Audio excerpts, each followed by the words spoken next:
Jennifer, will you sit down? I always wanted to do that. Because all the teachers that used to tell me to sit down. So my name's Jerry Rollins, first of all, CEO and co-founder of Sage Executive Group, and my partner in crime, Brian, are you here somewhere? There he is in the back. Brian Huey is in the back. So we started Sage 3.5 years ago, Brian. And what we did it for was to have a place to go play every month. So actually, we meet in groups on a monthly basis, different levels of C-level executives. Many of you here are members. And so we have CEO groups, COO groups, CFO groups. We're starting a marketing group for people who are in marketing. We've got a sales VP group, and it's really been a lot of fun, and we've developed a great community. So we get together each month, and we deal with stuff, right? So what did we deal with yesterday? What was our project yesterday? Bonuses for general managers in the restaurant industry. So we flew a SWAT team in to Union Kitchen up in Encinitas and worked on that yesterday. By the way, your bonus is really going to be good. Yeah, we have a general manager there. Yeah, I can't believe what they're going to pay you guys. It's just amazing. So we have a lot of fun. We have several of our facilitators here today. Stacy McKibben and Chuck. Now Chuck was here. I saw his face. No? Okay, so it was a flashback again? Okay. I was alive during the 70s, so I'm still having flashbacks. You younger people wouldn't understand what that's from. Okay, it was wishful thinking. So Stacy facilitates 3 of our groups. Susan Bantz facilitates our COO CFO group.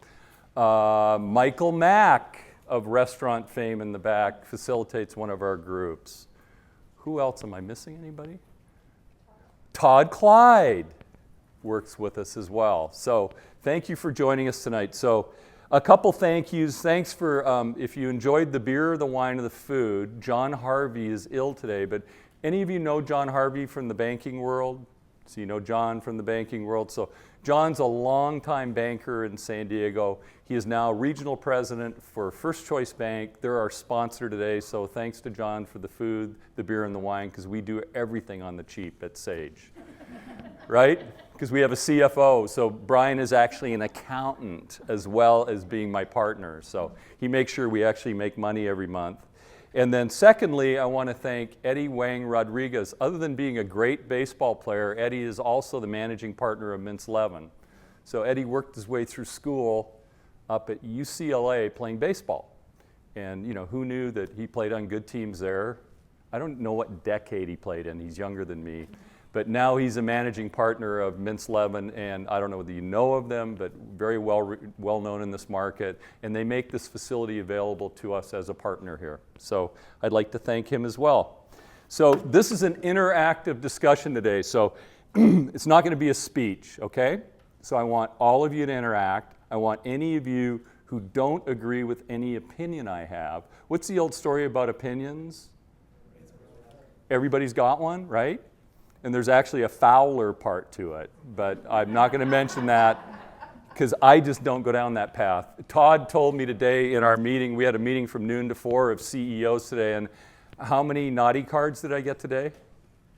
At least 3 when I was in the room. 3. So I don't know what the fine's going to be. I call him Father Todd, and Todd, I was way out of line today, right, Puneet? And so I'm going to find out what my penance is for those 3 foul words today. So I'm actually going to be really civil tonight.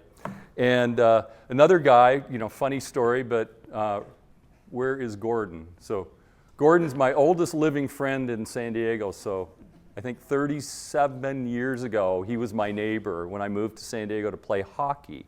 So I'm here to talk about teams, okay? And it's going to be an interactive discussion, and I'm going to rename this it's going to be called What I Didn't Learn at Harvard. How many of you know I went to Harvard? You knew I went to Harvard? Michael, were you there when I was there, or you missed me? So I'm going to talk to you about everything about building teams and what I didn't learn at Harvard, okay? Because I didn't go to Harvard. So didn't learn a lot there, but I've got a whole bunch of friends who did. Who's the gentleman from Care Fusion? that was here. I met just earlier. So Kieran Gallahue went to Harvard. Are you familiar with that? So he was the CEO of, so I know Kieran went there. Scott Hunnekens went to, runs a company down the street, or did until he sold it, called Volcano. He went to Harvard. Michael Mack went to Harvard, right? Anybody else here from Harvard? Because I don't want to pick on them too much. Greg Lucier, who sold Life Technologies about 2 years ago and now is running Nuvasiv, went to Harvard. So they teach you a lot. Michael, did you learn how to run a company at Harvard? I did not. You didn't. Okay. So I'm going to talk about, so where I went to Harvard was Poway Adult High School District. Okay? So at 44, I'd made my fame and fortune. I'd promised my mom at 16 when I was going away to school to play hockey in northern Canada that I would finish high school. Well, I lied. So the first day in a place called Flin Flon, Manitoba, they asked me if I wanted to make $2,000 a month and work in the mine 2 hours a day and play hockey full time, or if I wanted to go to high school and go there 8 hours a day and then practice and play 100 games a year and make $150 a month. And so my choice was, I did the math. It took a while because I didn't go to Harvard, of course. So I was sitting there for a while going, $2,150.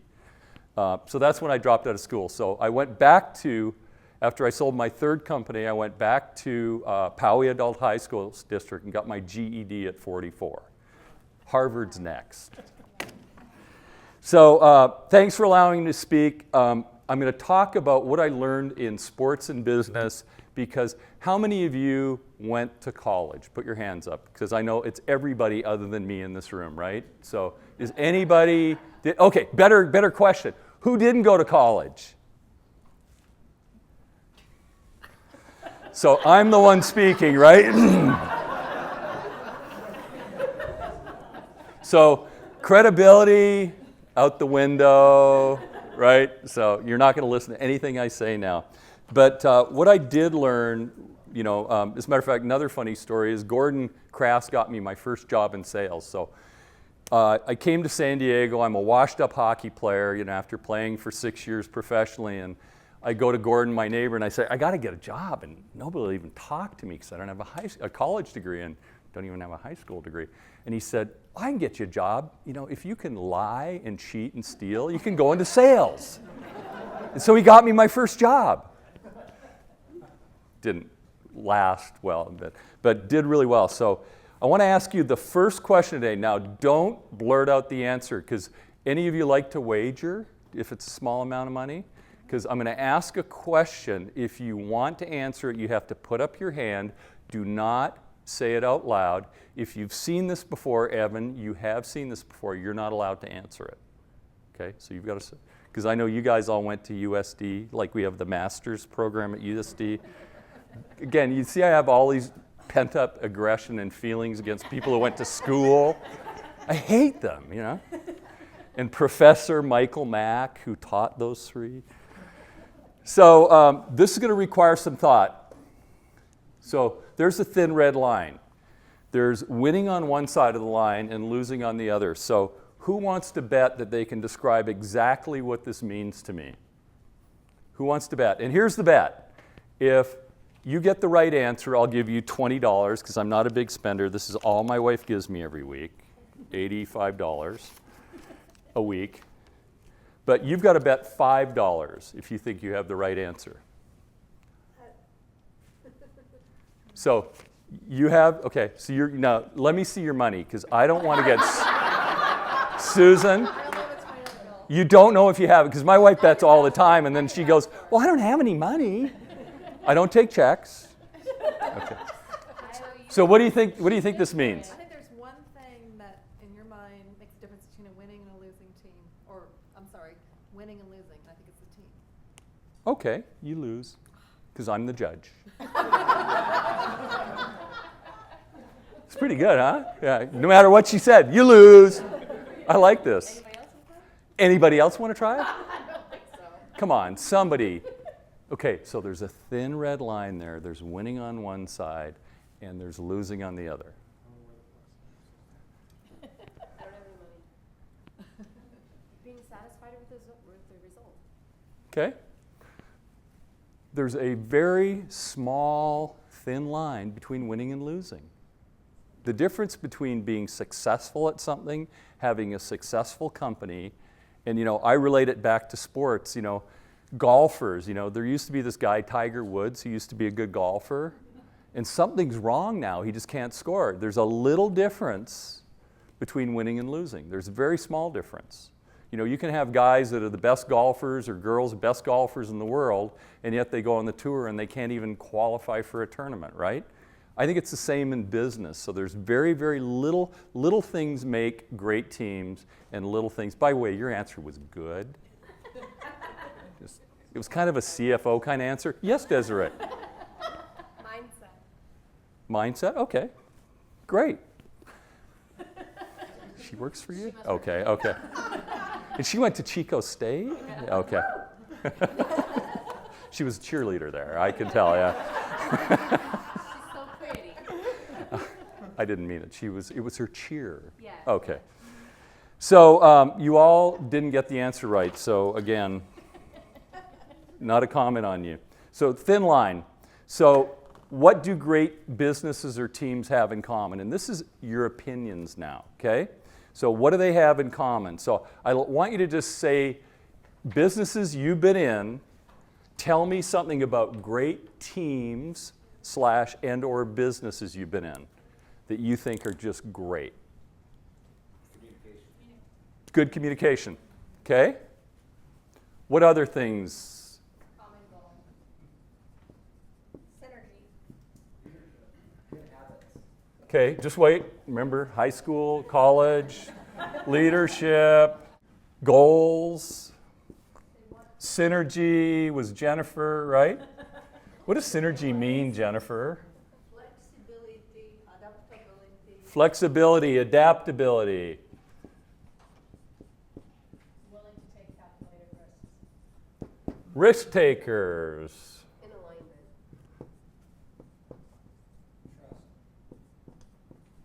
Aligned. Trust.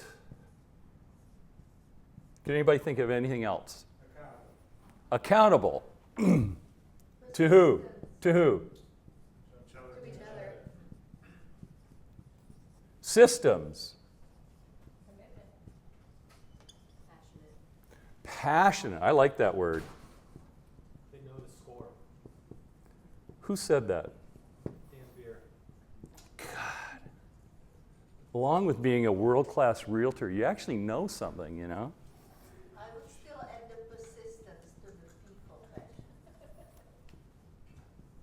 Persistent. That's a good one. Execution. Able to execute. Who said that? Who? Evan? Ivan. Honesty. Honesty. Okay, let me ask you something. So this will either prove or disprove one of my many stupid theories, okay? None of which are scientific, of course. How many of you played a sport in high school of any type? Put your hands up. Okay, better answer. Anyone who didn't, put your hand up. Anyone who didn't? Okay, put your hand up. I want your hand up. Jennifer, did you play a sport? Okay, so 3 of you didn't play. What did you do in high school? Describe something else you did in high school. Yeah, played in the band. You played in the band. So you were a team. You're involved in team. What did you do in high school? But that's a cooperative. Different groups. You were in different groups. Tell me about the groups. Doing sailing. Okay, so, well, isn't sailing a sport? World Cup? Yeah, I think. So you're on band, so that's a team environment, right? If you don't play at the right time, and so that's a team sport. I was working. You're working. Interesting, interesting. So no sports, none. No band. Table tennis. Table tennis. Isn't that a sport? Not a team sport. Okay, so it's an individual sport. Okay, so it's still a sport, right? So you're staying on my, so people who go into business, so all of you are in business now, you're all involved in some kind of a team activity, right? And now you're involved in teams and businesses. So great input, by the way, and I didn't bet you on this one. So here's, I stole this somewhere, I can't remember where, but I kind of synopsized it down to simple things, because everything I work with in business has to be simple. I believe in the KISS methodology. If it's too confusing, how can people do it, right? So shared vision and values is number one to me. So what does that mean? It means when I go into a company and find out that they're, I'll give you a prime example. There was a $70 million company in town that had no plan, no strategic plan, no vision, but they all knew where they were going, and they were going there really well. Well, they were 70 million, now they're 225 million. But they all kind of knew what they were doing. So shared vision and values. How many of you are involved in the budgeting process in your companies every month, week, year? Okay, so you build it from the ground up. Number two is commitment to goals. So things that disturb me when I join or do work with companies is it disturbs me when I go and interview mid-level management or somebody in the warehouse and say, what are your goals here? And they say, well, here they are. How did you get them? Well, somebody gave them to me. Did you have any input into that? No, they don't do that here. Everything was decided up here and pushed down. Mr. Callan, so you run one of the bigger wealth management firms in town, right, with your partners? Yep. How did you establish your plan and your goals in your business? And who was involved? Everyone was involved. Everyone. So it was everybody, right? And do you review all of those things every week, every month, every quarter with your team? I happen to know it because I've gone and observed them. So everybody in the company. So do people own that stuff? It's theirs. It's not the boss's, right? And then leadership at every level. You see it. I believe a company is as good as its weakest employee. And so I hate to say it, but I don't believe in weak employees. There's usually weak leadership if you have a lot of weak employees. And then the next is constant learning and improvement. I make fun of my education, but I will venture to say that I read more books and have studied more than anyone in this room. Even you're a doctor, correct? Probably got a whole bunch of degrees. Couple. Stacy's probably got like 5, right? Really smart. I know. I could just look at him and tell it. I know about your company. So a lot of education. So what do you read every week? Every day, week, month? Tell me about that. I read scientific journals. Good. To get better, right? To improve yourself. Why do you do that? You're obviously successful. To learn. Why? Didn't you learn back in high school and college? I continue to learn. Why? It's enjoyable, It's fun, right? Does it make you better? hopefully. Yeah. So it's got to be a part of your culture. And you're all here today, either those of you, like my friend here, other than those of you who are here for the beer, most of you are here to learn something, right? So what I commit to you today, and I want any of you to answer, is I'll give $20 to anybody today who's willing to stand up in front of the group and say they absolutely learned nothing today. Nothing. They have 0 takeaways. Now, I might have to call my wife and ask for more 20s if it's too many of you. But I will offer that, okay? So you just got to learn one little thing. I don't care what it is. What'd you learn so far? Susan. Jerry's funny. It really is. Well, we're not talking about looks now. Come on. Telling her she's learned nothing. Yeah. I've learned nothing. You've learned That nothing. way you Oh, only- you want her money back. That Yeah. way you only learn 15 Well, I know this is called collusion. So I understand that. So constant learning and improvement. What are you doing to make yourself better? Because what happens if you don't make yourself better? You're in business. What happens if you don't get better? Okay? And if you're the leader and you're not getting better, because you have 60 employees, right? What do you think your people think if you're not improving yourself? Yeah, complacency's fine, okay? Why are you here, Angela? To learn stuff. What? Based on the seminar, I mean, just to look at team building and see Okay. if there's anything I can pick up. Okay, good. Jennifer, why are you here?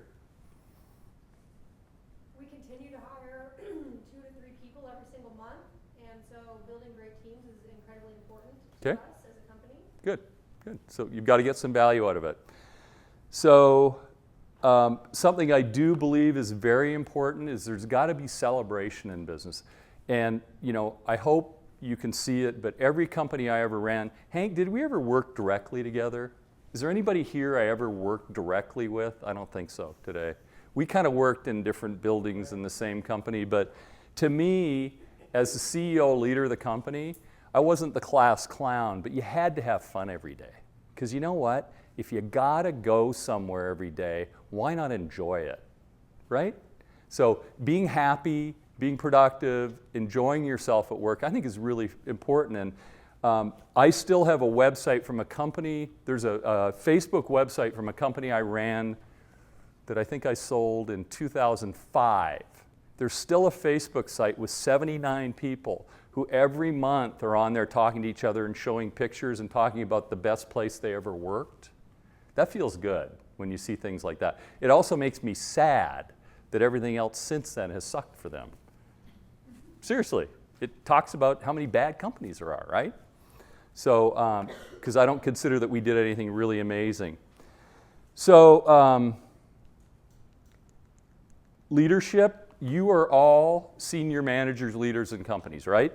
So, some things I think are really important. I heard this great speaker, and it's interesting that you gentlemen that went to USD and heard Professor Michael speak, what did he talk about in the class? Because you shared with me earlier something he talked about in his class to teach you all about leadership. What did he tell you about? He was very authentic about his failures. Failures. How many of you saw Brandon Black speak several months ago? And Brandon ran, I think they're $1 billion company in town here. He started there when they were bankrupt, and he talked about how he failed all the time, right? And then got kind of successful. I shared jokingly with one of you gentlemen how my friend Kieran Gallahue, who ran Care Fusion until they sold, an amazing leader. I knew him when he hated his job and hated going to work every day, not at Care Fusion. Before ResMed, before Care Fusion, he had a job he hated. And people had to talk to him about, go do something you love, enjoy it. So who was it that talked about taking chances, risk takers? Who mentioned that? Susan? So, as leaders, you've got to be willing, when everybody wants to go left, to sometimes go right. Why do you have to do that? Larry, what do you think? If you don't show initiative, if you don't take chances, then your team won't take. And sometimes you got to trust your gut, right? And you got to go in a different direction. Now, if you do it enough times and it's the wrong direction and you lead people down the path, then they just think you're stupid. But you've got to be prepared to take risks. It's important. So bravery, kindness, empathetic. How many of you hire salespeople in your organizations? Any of you? So my number one question when I'm interviewing salespeople, I'm looking for somebody who has empathy. Now, you're a client of him, aren't you? Why do you buy stuff from him? There's a million guys that sell what he does. Yeah, everybody does what he does for less. No, I'm just kidding. Why do you buy from him? Quality of service, quality of his Team. team in the office. There's a huge trust factor. Trust. So we talked about great team, trust. Does he care about you? He does care. So he cares about you Yeah. and your He business. hasn't shrunk in the tough times. He's been- So, Ron, I hate to use you as an example. I think you're a good example of that. And I've seen it in your business and how you practice empathy. So, empathy, I think, is really important to salespeople. Is it important in the financial management industry, Mr. Callan, to care about your clients? You care about, what did you say to me last week? I think you said, my biggest concern right now is we've got great clients who aren't making as much money as they're used to making because there's a bit of a downturn in the stock market. Surprise, surprise, right? It actually happened this last couple of weeks. You feel bad about that, don't you? You take it personally? That's called empathy. It's really important in leadership. Innovative and then inspiration. So, important stuff. So 3 keys, these are the 3 first things. How many of you I've worked with, first question I always ask a CEO is, how much cash do you have? Have you ever heard that, James? Every day. Do you ever study it? Every day. But guess what? Do you think Kieran knew what his cash was every day when he was running Care Fusion this month? What were they, 10, 12, 15 billion? I don't even know what it was. Do you think he knew what their financial status was at all times? Pretty close. Within a couple billion, right? Do you know your numbers? Pretty close, I'll bet. So know your cash, achieve your top and bottom line goals, and then people. And this is where we're going to get into doing some discussions, and it's going to be talking about the ABC players on your team. So what do you think I'm going to say? So in pro sports or amateur sports, even if you had a contract, if there was somebody better that went to training camp, what do you think happened to you? Pete, you were a pretty damn good athlete. What happened to you if there was somebody better, even if you had a contract in sports? You don't get playtime. You lose your position. Or you get what I got a lot. You get traded. At least in sports, they send you somewhere else. What happens when they send you somewhere else when you're in business? You go home, right? That's somewhere else's home. So it's not a good place to go. So going in the ABC players, how many of you do an ABC rating of all your employees every year in your business? So a couple, not. So how do you guys do it? What do you do every year? What do you do every year? I do a quadrant rating. So you do a quadrant. Was this, okay, what school was this? UCSD. Good. So I think one of the endemic business issues in business today is people look at their teams, they look at the results, and they don't understand why they're either, if they're getting good results, they don't know why they're not getting better results, and if they're not getting great results, they don't know why. And yet when you evaluate their teams, the answers are self-evident. So does the quadrant look something like this? So, because I use it too. Have any of you ever heard of a book called Top Grading? Any of you ever heard of it? Okay, so there's a guy that wrote a book. This is high tech here. This is how Canadians fix things. They just break them. So a quadrant, now, does a quadrant look like this? Somewhat. Okay, are we on the page so far? And then, is there one of these? Could there be in one quadrant and one of these in another quadrant? Kind of. We must have gone to the same school. So here's the quadrant.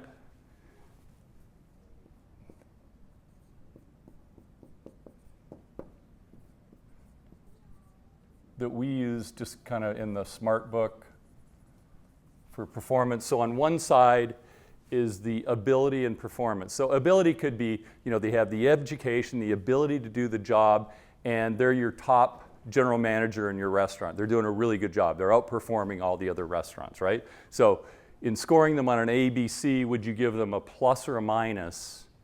If they were an A, you'd put them over here, right? So what do you think goes down here?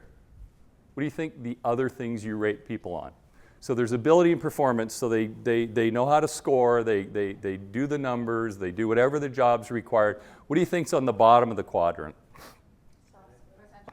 Soft skills. Who said that? Potential. Okay. and I probably simplify it because I do everything. I call it attitudes and behaviors.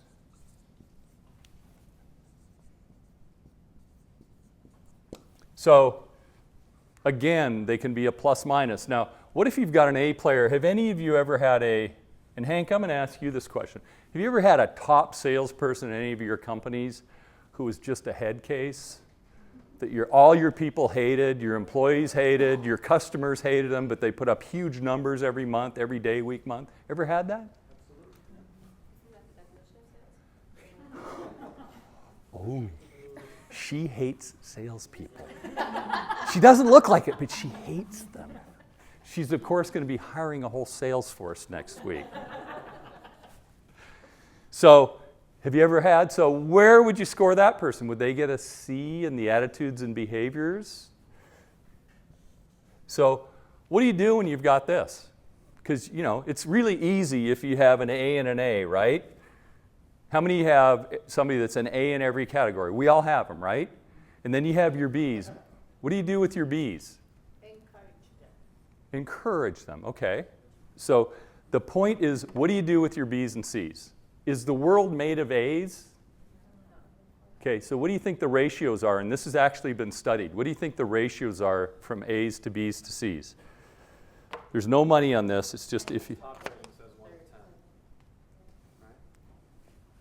I'm asking, what do you think? 10% are A's. In great companies, 20% are A's, 65% are B's, and 15, this is great companies. By the way, the statistics are in normal companies, it's less than 10% are A's. And the numbers lower in the B and bigger in the C category. By the way, this is all in your notes. So what do you do when you have B's and C's? What do you do? So you train them. Or you what? What else do you do? Beg your pardon? Manage them out? Yeah. But you've got to have an action plan with every employee. The B's and C's do not go away. They should not go away until you've taken action with them. I call it satisfying, your responsibility to these people. What if you've got a great person you haven't trained? Do they, and they're a C because you haven't done your job? That happens in a lot of companies, right? They have no responsibility. They have they have all of the responsibility, none of the authority, and no training. And yet, people keep turning over people. So successful recruiting is a journey, not a destination. Believe it or not, in any company I ever ran, up to 800 employees, was the biggest I ever ran, I owned recruiting. I owned it with my HR director. And we were equally responsible on an annual basis for making sure it was successful. And I did anything I could to help her get there. So who recruits? Everybody recruits in a company. How many of you have a reward system for recruiting people in your company? Where you pay people in the company for referrals. You guys should be working that, absolutely. When you're hiring your sales force that you're hiring now, great way to find, eagles hang out with other eagles. And if you find 1 or 2 or 3 successful people, they'll go out and find others. Accountability to a number. How many of you have if you're hiring people this year, how many people are you guys hiring this year? We're on a routine basis looking for about 7. 7 at a time? Okay. So is there a written plan that says you have to do that? And when and who and how? Almost like a budget item? Oh yeah, it's definitely. Okay, so you do track it. Because I think it's important. Accountability to numbers. Recruiting starts at the top, and then it's numbers. Where to recruit? And I'm gonna promote somebody here because I've seen them do it effectively, and it's not because he's here, it's because he and his company do it effectively. So your employees are your number 1 best source of people. Okay, your employees are your number. How did you find this lady? I know she joined you recently. So Daniel Beers, just to let you know, is one of the top real estate agents in San Diego County. How much real estate did your team sell last year? Or this year? This year so far, 74 million. 74 million in real estate this year. Okay, up and coming star. How did you find this lady? Because my wife and I are in the back seat going to look for homes, and he's saying, he and his partner are going, we need a COO. If you have any resumes, we'll send you the job description. Can you help us find somebody, right? We did. So where'd you find her? She was not one of the 400 people off job boards. She wasn't. No. Okay. So she was referred by one of the most key vendors we have in our business. And why was that important to you? Trusted him. He's bright. And when they called you, why was that important that you were referred by somebody? Exactly the same reason. You trust. Okay. So you should be able to find, I believe you should be able to find 90% of your people within your network.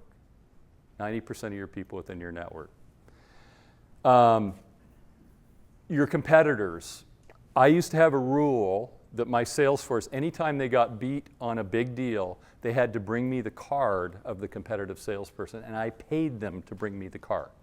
I literally used to give them $100 to hand me the card, because they'd never tell you they lost a deal.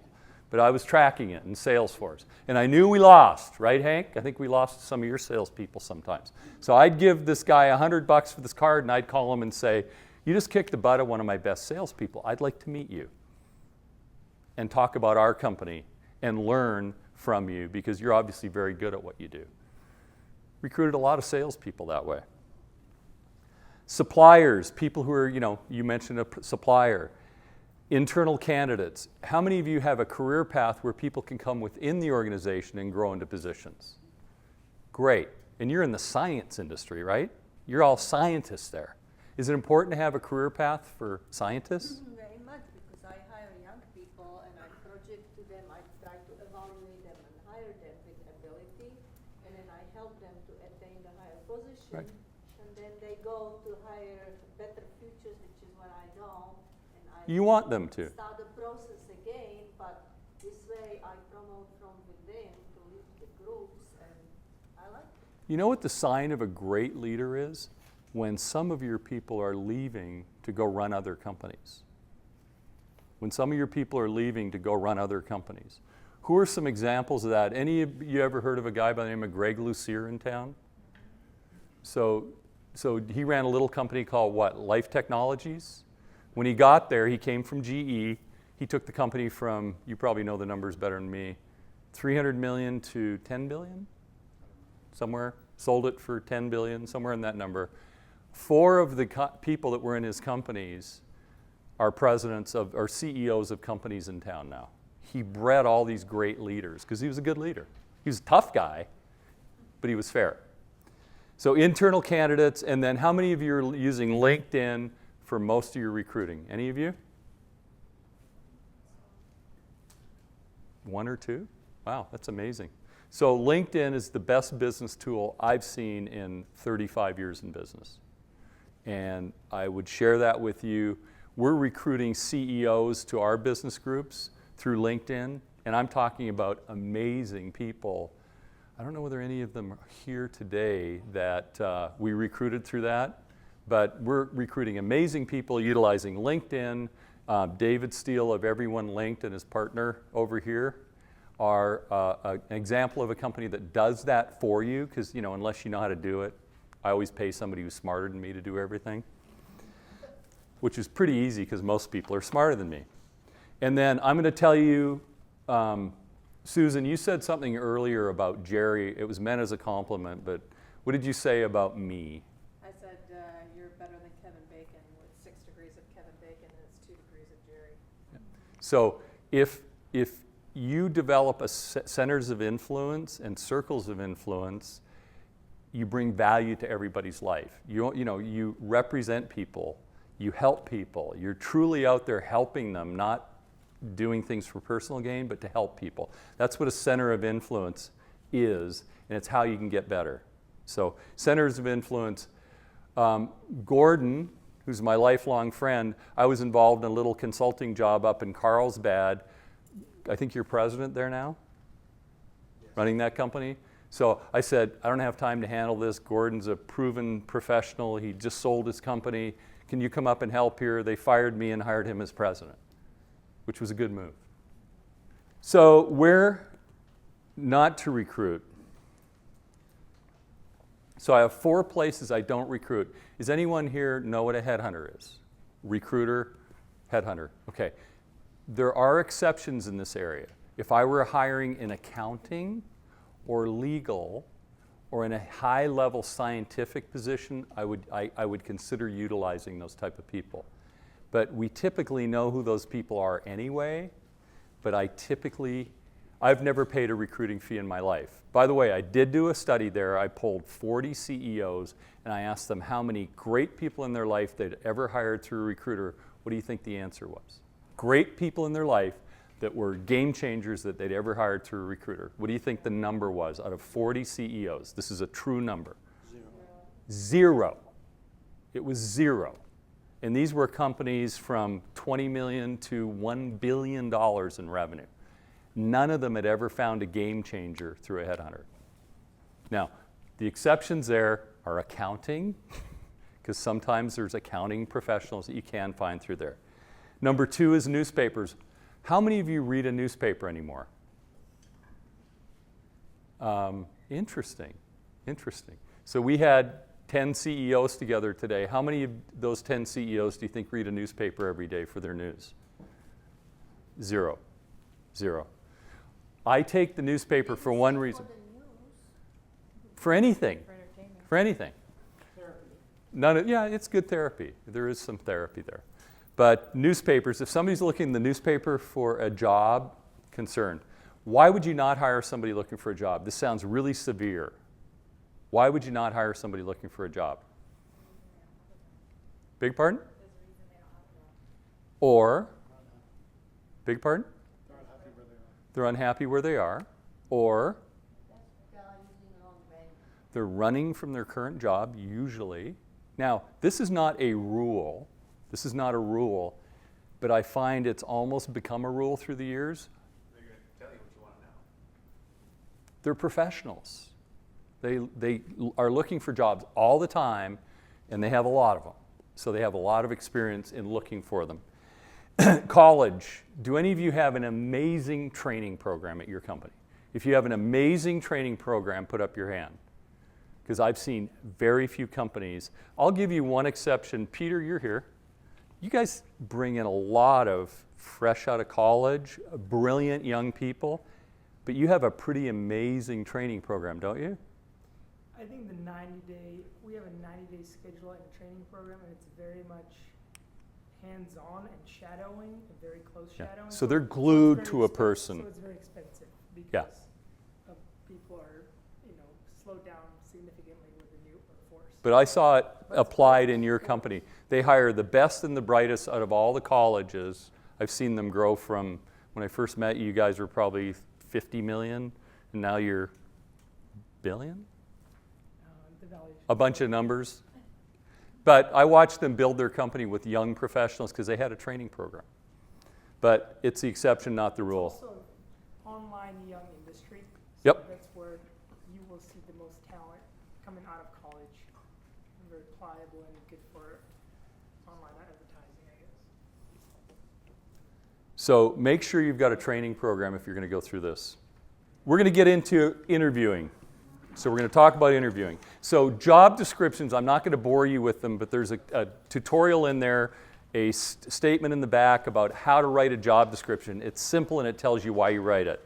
I'm going to get into the interview because it's the most fun part, and we're going to do it really quickly here. So I believe in the 3 interview process. You may want to have 5, you may want to have 6. Several things I believe is I have 3 independent people interview every person that I ever hire. Okay? I score each applicant independently. If they don't get passed from person 1 to person 2, they fail. You don't pass a person to the next person to see if they think they're worth a crap if you think they're horrible, right? But you each score them independently. Now, if you score them independently, and here's a great question, why did you leave your last job? And I think this is a good sign for many of you who have grown children. Try moving if you can't get your kids to move out, and don't give them the forwarding address. I don't know if you had anybody, Daniel, that's done that, but this guy said, company relocated and didn't tell me where they were going. And then specifically in the area of sales, so you're going to hire a sales force now, right? Have you ever validated income when you've hired salespeople? Do you know what validating income means? No. Validating income means we're hiring you to be a producer. You're representing what you've done. How many people do you think fib in the sales world on what they made last year? There's a percentage here. There's a percentage here. How many people do you think fib about their number? What? The number's 90. The number's 9. Yeah, the number is 90% of people in sales fib about, so they take their best month ever, multiply it by 12, and that's what they made last year. So you're trying to match that, and then you wonder why you can't get them to go work every day because you're paying them 50% more than they ever made in their life. So when you're hiring in the sales world, I always validate earnings. Decision process is real simple. So you have 3 people interview. How many of you do panel interviews? Like 3 to 4 people interviewing one person. Okay? Why do you do it? Because our CEO likes it. Okay? He thinks it puts him on edge and likes to see how they respond to it. Okay, cool. What do you think? I don't love it. I prefer to do it separately. I think that each person has their own relationship with the candidate and gets a different feel. And typically in a panel interview, one person is the dominant member in the panel and they take over the meeting. I think it can work, but I've never believed in it. Can work, doesn't mean it's wrong. So the decision process to me is if you have 3 people that say yes, if you have any of the people say no, but here's where I think in this country we make mistakes. How many of you have hired a maybe in the last couple of years? How many of you hired somebody you just had an instinct about, or a feeling, or a gut, or how'd it work out? How'd it work out? Beg your pardon? It actually has gone both ways. Gone both ways. Okay, so worked sometimes, didn't work. How'd it work out? Why? I actually have a rule. If there's a maybe, we're not hiring them. We'll re-interview them. We'll try and get everybody on the yes, but unless there's 3 yes cards, we don't hire in any company I'm involved in. The problem with this is you have hiring managers who have hiring quotas, who have to hire people, and so they put out the job requests, they get all the referrals, they interview 20 people, they cut it down to 3, and then they feel they have to hire 1, right? What if none of them meet the 3 yes criteria? What would you do? Keep going. We hire maybes all day long just to fill spots, and I think it makes more sense not to hire them. And then the next part is we talked about, Chris, what did we talk about yesterday about recognition? Why is that important in your company? Brings up the bottom 15%, or the Absolutely. middle 65% of the top. Do these people like recognition? Absolutely. Do these people like recognition? Do these people like recognition? They frickin' hate it. So here's what I did when I had 70 salespeople. Guess what got mailed home every month? To their house. Stack rankings. And it was green above 100%, red below 100% for the month, year to date, every month to their home. Now, I did it under the auspice of anybody above in the green category was going on a really nice trip, and I wanted their significant others to know. What I really wanted to happen is I wanted them to kick the lazy bums out of bed in the morning when they were below the red line. I actually had significant others come up to me and say, you know, I thought everything was going until you started mailing those to our house, and I saw that, you know, my significant other would really sucked. And performance has gotten better since I start kicking them every morning and telling them to go do their job. So people work for different reasons. So money is one. Now, what do you think the order is for money, growth, and recognition? This is actually a Gallup poll that they spent millions of dollars on to determine which of these numbers, which is number 1 of these 3 things. What do you think number 1 was? They had a boss who they respected who cared about them. Number 2 was a goofy thing. Are you 2 friends as well as being coworkers? They have a friend at work. Number 3, what they do is valued. Desiree, you're new with this organization, right? Do you feel what you say is valued? I feel like Is. Okay. Yeah, she's kind of a slave driver, right? So, money, growth, and recognition, it's really about leadership, is about great teams, building great teams. So, the interview questions are in the back. So, I'll tell you my final interview question. So there's 4 pages of interview questions. I suggest when you do your interviews, if you want to use any of these, feel free. I've developed them through the years. There's 4 pages. I use about 7 or 8 in every interview. My best is, 3 people have interviewed you here. We're going to be making you an offer. We think you're just an amazing person. We're going to be making this offer, and I need to know one thing before I make this offer. We're going to dive so deep into your background. We're going to know what you ate in elementary school in the 2nd grade. So is there anything you want to tell me that I'm going to find out in this background check before I do it? And I finish almost every final interview with that question, and I find out a lot of really interesting things. There's been a lot of, I didn't really want to hear that. You hear some really interesting things, but there's some interesting, but I believe in behavioral interviewing.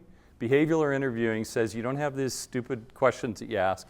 You take people back. Remember the question I asked you earlier about what did you do in high school? I take everybody back to high school, and then I say, bring me forward, right? And I learn a lot about people by doing that. So if you're building a great culture, you need to care about your people. You need to know who they are, what they do, what drives them, what motivates them. Have a wonderful evening. There's still beer and wine.